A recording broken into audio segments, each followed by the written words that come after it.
ఉన్నారు. హల్లెలూయా. అయితే ఈ లోకంలో ఉన్న ప్రతి ఒక్కటి ఎవరు సృష్టించాడు? దేవుడే సృజించాడు కదా. మరి దాన్ని ఎందుకు మనం ఎక్కువగా ప్రేమిస్తూ ఉన్నాము? మనములు పుట్టించిన దేవుని వదిలేసి లోకంలో ఉన్న ప్రతి ఒక్క దాని మీద మనం ఏం చేస్తూ ఉంటాము? ఆశ కలిగి ఉంటాం. నువ్వు మొదట దేవుని మీద ఆధారపడాలి. నువ్వు దేవుని ధరించుకోవాలి, దేవుని ప్రతిష్ఠించుకోవాలి. యేసు క్రీస్తు నిజమైన రక్షకుడు అని నువ్వు తెలుసుకోవాలి. ఈయన తెలుసుకున్నాడు. లాజరు దేవుని కుడిపార్శ్వన కూర్చొని ఉన్నాడు. హల్లెలూయా. ధనవంతుడు తెలుసుకున్నాడు, కానీ దేవుని సెకండ్ గేర్లో కూడా పెట్టలేదు అతను. హల్లెలూయా. దేవునికి చాలా దూరం అయిపోయాడు. అందుకనే ఈయన ఎక్కడున్నాడు? నరకంలో ఉన్నాడు. చూడండి, తండ్రి అయిన అబ్రహామా, నా యందు కనికరపడి తన వేలు కొన నీళ్ళలో ముంచి నా నాలుకను చల్లార్చమని లాజరును పంపమని వేడుకుంటూ ఉన్నాడు. ఈ లోకంలో ఉన్న రోజులు డబ్బును వేడుకున్నాడు. డబ్బే జీవితం అనుకున్నాడు, డబ్బే శాశ్వతం అనుకున్నాడు. కానీ మరణించిన తర్వాత అప్పుడు దేవుడు గుర్తొచ్చాడు అతనికి. హల్లెలూయా. ఇప్పుడు మరణించిన తర్వాత ప్రయోజనం ఏమీ లేదు. నువ్వు చూడండి, నోవాహు కాలంలో కూడా నోవాహు చెప్పాడు, ఒరే బాబు, జలప్రలయం వస్తుంది, దేవుడు నాకు ఆజ్ఞాపించాడు, ఓడను తయారు చేస్తూ ఉన్నాను, మీరు ఏం చేయాలి?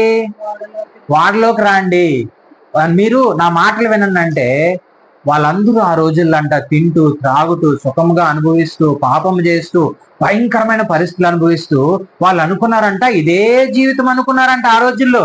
నోవాహు వెళ్ళి చెప్పినప్పుడు, వరి పిచ్చోడా, నువ్వేదో కట్టుకున్నావు, ఓడా కట్టుకో, మాతో నీకేం పని అన్నారంట. ఎప్పుడైతే ప్రళయము, జల ప్రళయం స్టార్ట్ అయిందో, వాడెప్పుడైతే క్లోజ్ అయిందో అప్పుడు పరిగెత్తుకొని నోవాహు దగ్గరికి వచ్చారంట. నోవాహు డోర్ది అంటే నోవాహు ఎక్కడ తీస్తాడు? డోరు ఓపెన్ చేయడము, క్లోజ్ చేయడము అది దేవుని పని అన్నది. హల్లెలూయా. నిర్మించడం మాత్రం ఎవరి పని? నోవాహు పని. కానీ దాన్ని క్లోజ్ చేయడము, ఓపెన్ చేయడం అనేది దేవుని పని. ఎప్పుడైతే క్లోజ్ చేశారో వాటర్ వచ్చే కొంది వీళ్ళందరూ భయపడి పరిగెత్తుకొని వాడ దగ్గరకు వచ్చి డోర్ తడుతూ ఉన్నారంట. దేవుని సత్యమును చెప్పినప్పుడు ఒకళ్ళు నువ్వు తీసుకోలేకపోయావనుకో, నీ పరిస్థితి నా పరిస్థితి కూడా అంతే. ఎందుకనంటే ఈరోజు చాలా మంది ఈ సత్యమైనది పక్కన పెట్టి లోకంలో ఉన్న ప్రతి ఒక్క దాని గురించి ఆశపడుతూ ఉన్నారు. ఈ లోకంలో ఉన్నది ఏది కూడా నిన్ను పరలోకానికి చార్చలేదు. ఎందుకనంటే అవి భక్తుడు చెప్తాడు, ప్రసంగి, ఈ లోకంలో ఉన్నదంతా కూడా వ్యర్థమే. ఈ లోకంలో ప్రతి ఒక్కటి వ్యర్థమే. నీ శరీరం కూడా వ్యర్థమైనది. ఒకానొక రోజుకి మన్నైనది ఎక్కడ కలిసిపోతుంది? మట్టిలోనే కలిసిపోతుంది. కాబట్టి దేవుడిచ్చిన ఆత్మ మాత్రం దేవుని దగ్గరికి చేర్చాలేనంటే నువ్వు జీవించిన జీవిత కాలం అంతయో దేవునికి నువ్వు ఎలాగుండాలి? మహిమకరంగా జీవించాలి.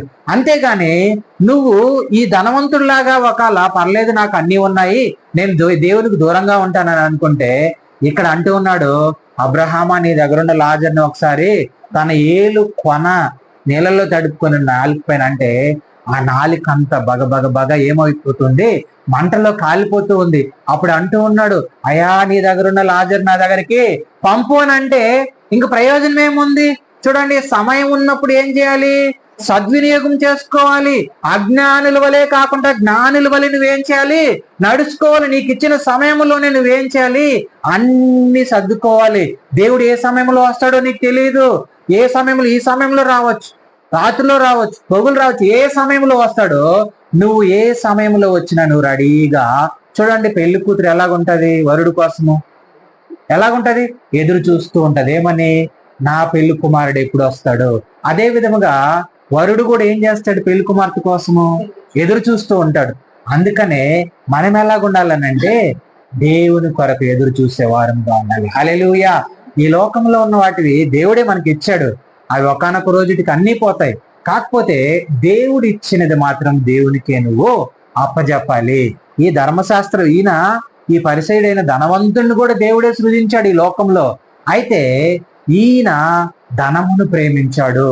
ధనమే జీవితం అనుకున్నాడు, ధనమే శాశ్వతం అనుకున్నాడు. నిత్య జీవమునిచ్చిన దేవునిని మాత్రం ఈయన పక్కన పెట్టాడు. ఇక లాజరు దేవునికి దగ్గరగా ఉన్నాడు. ఆయనే నా జీవితం అనుకున్నాడు, ఆయనే నా సర్వస్వం అనుకున్నాడు. ఈ లోకంలో ఏం లేకపోయినా నాకు పర్వాలేదు, నా దేవుడే నాకు కావాలనుకున్నాడు.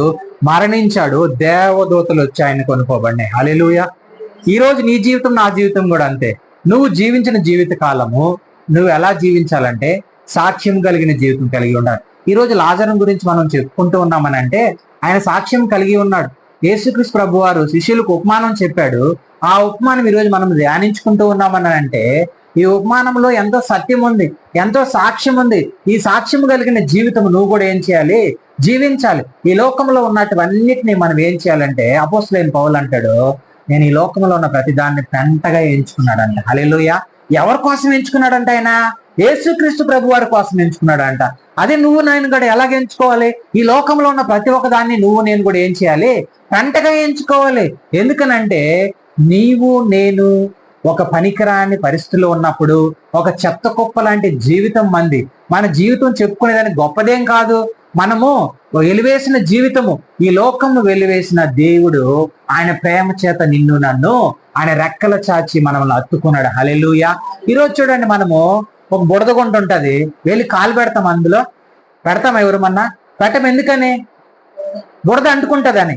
అదే ఒకవేళ సపోజ్ ఒకసారి పోతా ఉండి బురద అయిందనుకో, మనం ఏం చేస్తాం? కడుక్కుంటామా లేదా? కడుక్కొని నీటిగా కడుక్కుంటాం, మళ్ళీ దాంట్లో పెట్టాలని అనుకోం.